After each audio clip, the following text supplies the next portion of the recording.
Hey guys, welcome back to my podcast. I'm finally here to make a second episode. I'm very sorry. But this episode's gonna be a little different because I'm gonna talk a little bit about my new song, Que Se Fue, which came out a few weeks ago as of recording this podcast. And it's been my most popular song ever. So first I wanna say thank you because it's with you guys that this is all possible. You guys are the ones that inspire me, support me, and all that. So I just wanted to give you guys a big thank you because without you guys, I'm nothing. I'm very thankful for everyone that listens to my music and tells me, like that they like my songs and stuff like that. I'm very grateful for that. But I want to talk today a little bit about the backstory, I guess, the context for Que Se Fue, because there's someone that apparently is saying that I wrote it about them, but it's not about that person. It's actually about someone else. It is about someone, but I haven't really been clear on who it is, and so this episode's kind of like to talk about who it is. So basically, La Que Se Fue in Spanish, that's like a translation of the one that got away, which is on purpose, okay, but I'll explain why later. So I went to a party, and they had a grupo, like a band playing norteñas. And my friend was there too, and she texted me, oh hey, like my sister doesn't have anyone to dance with.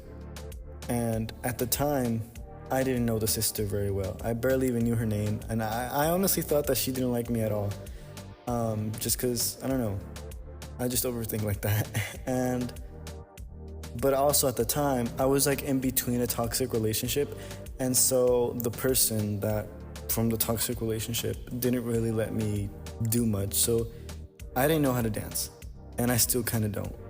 And I don't know why, I was just like, yeah, I'll dance with your sister. And then they start playing music, and I go with the sister, and then we started dancing. I think they call them pegaditas.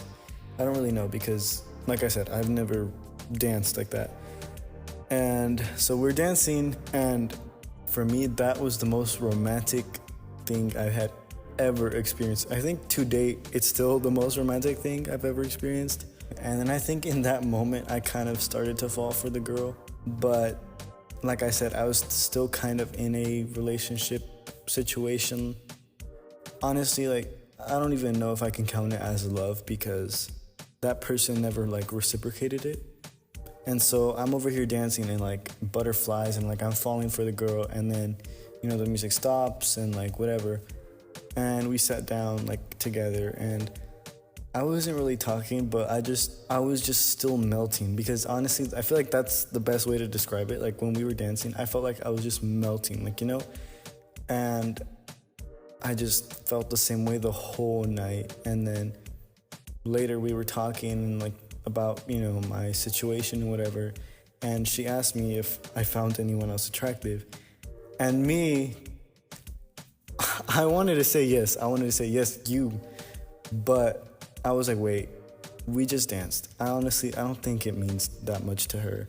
It probably doesn't, because it's just a dance.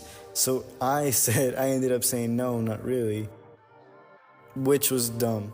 I still regret saying that so much, and I wish I could go back and change it, but oh well. And, that was a Saturday, I think. Sunday, Monday, Tuesday happens, and I just couldn't stop thinking about it and about her, and I was like, I think I fell for her. That Wednesday, I saw her sister, which was my friend, and I told her, I was like, yeah, I think I have a crush on your sister, the one I danced with. And she was like, no way. She had a crush on you for like a while. And I was like, there's no way. But then came the bad news. She just got a boyfriend. My heart shattered because this girl, she was like the prettiest girl in the world. I think I still see her that way. And I was like, there's no way. She just got a boyfriend. If I would have said, yeah, I find you attractive, we could have been dating. But no, I said no, and so that was that. And then later on like Instagram notes, you know how you can put music?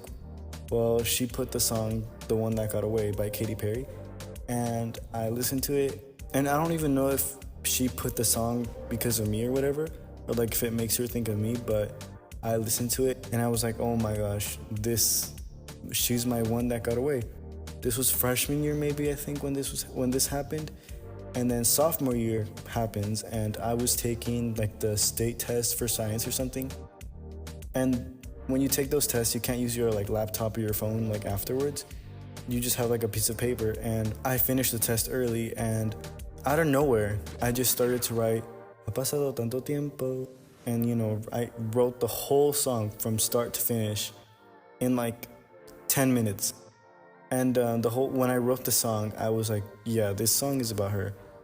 And yeah, I wrote the song. A few weeks later, I recorded it. It took me like a really small amount of time to finish it. And yeah, that's how I came up with the song.